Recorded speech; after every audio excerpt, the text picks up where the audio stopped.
O senhor se inspira muito, e eu ouço muito o senhor falar do Bukele em El Salvador.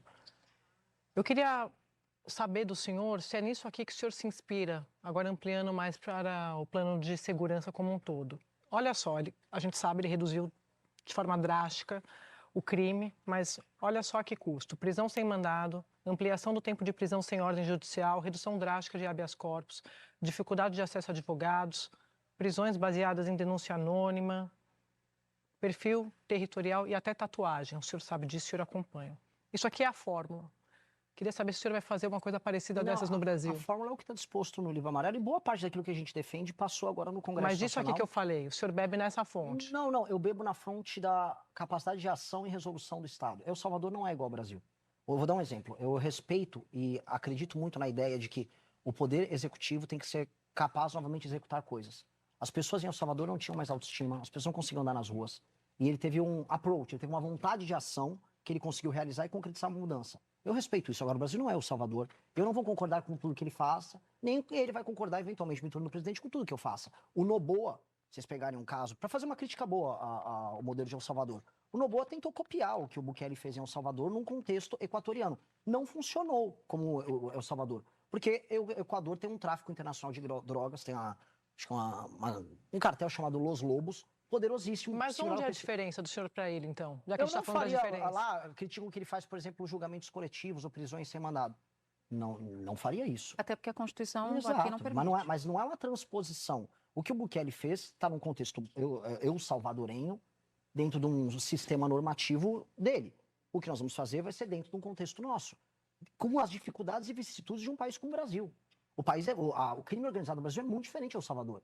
O PCC não existe. Você tentar explicar para uma pessoa de El Salvador o que é o PCC, ele mesmo não vai entender. Os Estados Unidos não entendem como funciona o PCC.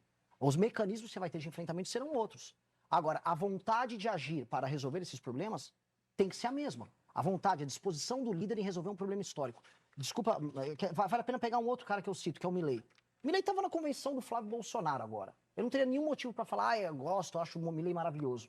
Dito isso, a intenção do Milei, durante a campanha, de falar dos problemas econômicos argentinos, mesmo quando impopulares, é uma dinâmica que eu gosto também. O Brasil é igual a Argentina? Não, as potencialidades são diferentes. Mas então, já que a gente está falando de Brasil, vamos fazer um ponto a ponto Por aqui. favor. Prisão sem mandado. Não acredito em prisão sem mandado. Ampliação do tempo de prisão sem ordem judicial. Tem que ter ordem judicial. Redução drástica de habeas corpus. O habeas corpus, se você cometeu um crime hediondo, você não tem direito ao habeas corpus. Dificuldade de acesso a advogados. Não, você tem que ter acesso a advogado. Julgamentos coletivos, o senhor já falou Não, que pelo é amor de com Deus. prisões baseadas em denúncia anônima, perfil territorial e tatuagem. Não, para você ser enquadrado como membro de uma facção, você tem que ter uma investigação prévia. Mas então o que o senhor vai fazer de parecido com o Bukele? Eu não entendi. Pelo amor de Deus, eu acabei de falar, o enfrentamento ao crime organizado é a Mas intenção. essa é a forma, é a bula. Se essa é a bula... Não, a bula dele pode ter esses elementos. A construção de grandes presídios, a ideia de que você vai tratar a facção criminosa como um ente anômalo dentro da sua sociedade. E aí você vai ampliar a capacidade de ação do Estado. Por exemplo, ele criou um estado de exceção. O estado de exceção... Eu quero, só para a gente entrar nisso, mas antes... é a minha resposta para ela. Não, mas é porque eu vou complementar e você vai Então, ter tá chance bom. de dar resposta para as duas. São muitos vídeos, muitas falas suas em que o senhor parece ter muito mais inspiração, se inspirar muito mais no Bukele do que o senhor está descrevendo agora.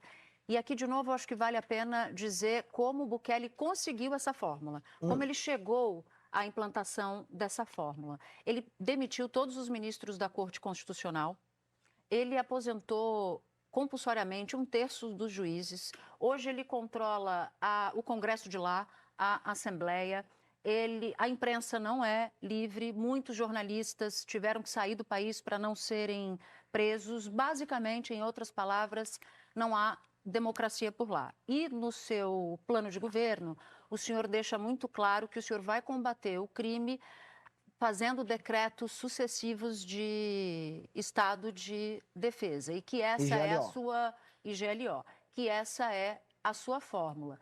O senhor, em nome do seu combate, do seu plano de combate à criminalidade, está disposto a o custo de um regime autoritário ou de atropelar o Supremo Tribunal Federal se ele viesse colocar contra as suas medidas, por exemplo? Não, eu não vou atropelar nada, vou fazer o estrito cumprimento da lei. O estado de defesa, que é necessário para que uma operação policial aconteça em uma favela ou numa cidade tomada pelo crime, se necessário, será colocado naquela região. Então O você não vai Michel fazer Temer- nada como o Bukele. Mas eu não sou o Bukele, eu sou brasileiro, meu nome é Renan Santos, eu não sou neto de palestinos, eu tenho outra família, eu nasci na Moca, eu moro no Brasil e eu vou criar políticas de segurança muito duras para destruir o crime num contexto brasileiro. Não adianta achar que é uma regra de 3. Porque senão eu vou falar o seguinte, olha, um país que virou uma ditadura foi a Venezuela e um dos momentos para a criação da ditadura foi o senhor Hugo Chávez crescer a economia de maneira artificial e aplicar políticas sociais. Isso significa que se eu aplicar políticas sociais e crescer o país economicamente, eu vou virar um ditador? Não. Isso significa que eu vou ter que deixar de fazer políticas econômicas e sociais para crescer um país? Não. Eu estou só falando que uma coisa não precisa ser correlacionada com a outra. Você pode ter políticas de segurança séria e você pode ser um democrata. E essas coisas cabem numa democracia. Você não está vendo eu falar, vou sobrepor a democracia brasileira em nome do meu... Não, o combate ao crime, inclusive, é uma maneira de garantir a existência da democracia brasileira. Estamos exatamente no Rio de Janeiro. Existe democracia plena no Rio de Janeiro? Com aquela turma toda que foi presa lá na LERJ, a própria Polícia Federal que falou que havia uma relação muito clara entre Comando Vermelho e o Bacelar, TH Joias na campanha do Flávio Bolsonaro, TH Joias que é do Comando Vermelho na campanha do Flávio Bolsonaro. Existe, qual é o modelo democrático aqui? Há uma ficção de democracia nesse sentido. A melhor maneira de garantir a democracia é você garantir que os instrumentos republicanos do Estado funcionem. Senão você não tem nada. Eu fui para uma cidade no Ceará que chama Santa Quitéria. Essa cidade foi tomada pelo Comando Vermelho. O prefeito ganhou a eleição usando o Comando Vermelho. Ele importou aqui do Rio de Janeiro um monte de bandido. Da cidade dos bairros abandonados, não é isso? Não. Isso é Uraponga. Santa Quitéria é uma cidade que tem urânio. Inclusive, eu acho que tem um parente do Kassab lá, próximo, que ainda atua na área.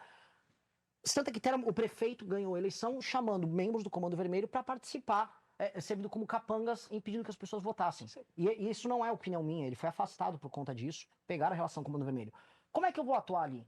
Se o Comando Vermelho esconde arma na casa das pessoas, uma GLO, às vezes, lá não será suficiente para eu pegar um bandido que se esconde na casa de alguém. Você precisa de um instrumento do Estado de Defesa naquele local. Mas o senhor fala desses sucessivos decretos de Estado de Defesa... Pontuais em locais diferentes. Eu sei, mas como é que garante, o senhor sabe, suspende direitos? A gente vai atuar... Como é que garante que o morador, que não tem nada a ver com o crime, não vai ter os direitos suspensos? O morador já não tem direito nenhum. Aí é acreditar numa ficção de que aquele morador de uma favela ou de uma cidade tomada pelo crime organizado, ele é um titular de direitos. Ele tem direitos nominais. O direito que está na Constituição é nominal para ele. Aquela pessoa nunca viu um direito. A vida, a liberdade, propriedade, direitos humanos de primeira geração, a gente aprende no primeiro ano de faculdade de direito. A pessoa dispõe disso na favela? Se eu pegar, chama vocês pra gente andar agora num complexo alemão. Tô falando de alemão. Prisões sem mandado, o senhor sabe disso, o senhor fez... Não prisões... estou falando de sair prendendo moradores aleatórios. Mas se suspender direitos... Porque eu tô perguntando como é que garante que isso não vai acontecer. De acordo com a lógica do próprio direito que a gente está aplicando, aqui não é nem a gente que está querendo, porque já passou essa legislação das facções. Você determinar que a pessoa é membro de uma facção criminosa, é essa pessoa que vai ser alvo de uma operação policial, não o morador. Mas aí a gente está falando de decreto de Estado de Defesa. O decreto de Estado de Defesa é para você fazer operações e nestas operações você ter os instrumentos de Estado para buscar os bandidos. Se você é uma dona de casa que teve sua casa, por exemplo, invadida, para dar um caso concreto que acontece aqui no Rio de Janeiro, conversando com membros do BOP, eles explicando as dificuldades e porque é o próprio BOP que é favorável a isso. Se você é um morador de uma dona de casa, que aí vem o bandido e ele se esconde na sua casa e coloca armas na sua casa, eu preciso entrar na sua casa para retirar ele. Agora, você não vai ser retirada. A investigação que levou o Estado a saber, este aqui é um membro do Comando Vermelho que está operando nessa favela, não necessariamente vai buscar você simplesmente porque sim. Apenas a polícia tem mais meios de ação para poder buscar ele. E eu queria entender como é que isso vai se dar, porque no seu plano de governo, o senhor vai cuidar da segurança pública por meio desses institutos, o Estado de Defesa e a GLO. Posso Claro. complementar? Esses são os instrumentos excepcionais para eu vencer a guerra contra eles. Eu quero viver um país de normalidade. Eu não quero precisar de fazer nada. Eu quero fazer o que for meramente necessário para recuperar os territórios. Ok, entendi. Agora, como é que o senhor vai fazer isso em 2 meses? Porque no caso de Estado de Defesa, o senhor tem um limite de 60 dias. O senhor sabe disso? Sim. Tem um limite de 60 sim, dias. Que pode ser prorrogado. 30 dias sim. E mais 30 dias. O que eu entendo e quero saber do senhor é o seguinte: ou o senhor vai resolver a criminalidade por meio do Estado de Defesa em 60 dias, ou o senhor vai atropelar a Constituição. Não, porque não é assim que é feito o enfrentamento. Você tem 2 modelos de enfrentamento ao crime organizado. Você tem 2 operações de crime organizado no Brasil. Uma é a operação do Comando Vermelho, que é uma operação territorial. Ela é uma operação muito similar à que tem em El Salvador. que é a ocupação de território e atividades econômicas ilegais que acontecem naquele território. Essa é uma operação mais fácil que o Estado de Defesa debela ela de maneira mais intensa. Eu consigo pegar todos os grandes nódulos, as regiões em que eles têm boa parte do faturamento, em um período de tempo menor, eu consigo tocar as operações e fazer isso. A do PCC é diferente. A do PCC é o que eu chamo de operação vertical, porque a infiltração deles é institucional. É o que torna um país um narco-estado. É mais parecido com Colômbia, como houve problema com eles, é parecido com o México. Na infiltração vertical, olha só o trabalho de articulação do Estado que você tem que ter. Você tem que ter o trabalho de inteligência com a COAF, você tem que ter um trabalho de divulgação da Polícia Federal, você vai ter que detectar dinheiro que entra e sai, você vai ter que fazer compromisso de cooperação com outras nações. Por exemplo, Holanda, eu encontrei o embaixador da Holanda, encontrei, não sei se é tipo, um corpo diplomático holandês, reclamando, olha, a droga vai parar no porto de Roterdã, porque o PCC exporta a droga que sai de São Paulo e vai para Roterdã. Então eu tenho que falar com outras nações. Eu tenho que ir com a Bolívia lá na fronteira, evitar a entrada da droga, e eu tenho que ter a Marinha atuando lá no rio Amazonas, na bacia amazônica, para evitar a entrada de droga por via fluvial. Eu tenho que ir no Porto de Santos, eventualmente fazer lá no Porto uma intervenção, porque a droga é escoada por lá. Eu tenho que recuperar o território da Baixada Santista. Eu estou fazendo compromisso com polícias de estados diferentes, o uso de forças armadas, tanto a aeronáutica quanto a marinha, em áreas diferentes, a atuação da nossa força diplomática em áreas diferentes. Eu estou falando de uma atuação hipercoordenada com diferentes órgãos do governo, inclusive com outras nações. Agora... Então, o que eu quero dizer, desculpa Sadi, é que é muito complexo. Então, cada remédio para cada área é diferente. Agora, o Estado de Defesa, ele representa a resposta para a reocupação de algo que é constitucional, que é o controle do nosso próprio território. Agora... Eu preciso retomar o meu território. Viver Desculpa, Sadi, mas 5 segundinhos. Eu já passo a bola. É um mal de cara que faz live, eu gosto de falar. Se eu não recuperar o território, eu não estou cumprindo eu estou prevaricando como presidente. Eu preciso recuperar o território, senão o Brasil não é um país. Agora, candidato, como é que vai fechar essa conta? O senhor falou dos superpresídios, tá? Isso tem aos montes, nas falas do senhor, está no plano de governo. O senhor se inspira no Secote, falando em El Salvador. Isso eu gosto muito. Então, o senhor acabou de repetir isso aqui. Mas como é que vai fechar essa conta? Porque o senhor promete cortar 3 trilhões. O senhor quer construir superpresídio. De onde vai sair esse dinheiro? O novo regime fiscal, o corte de gastos não é... no papel, matemática. Não, matemática, de maneira clara. Eu preciso fazer o corte de gastos porque tem um novo regime fiscal. O que é o novo regime fiscal? Tudo aquilo que envolva gatilhos para aumento automático de gastos, por exemplo, as indexações e as vinculações, eles vão virar corte, a redução deles vai virar superávit. E eu vou resolver questões orçamentárias com esse superávit. Tudo que for corte de gasto, vira aumento em investimento.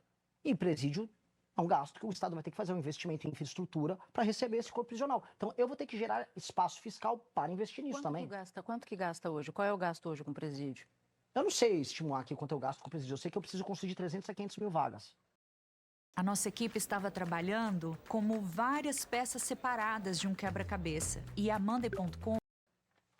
O senhor tem o senhor está falando das vagas, ainda falando de violência...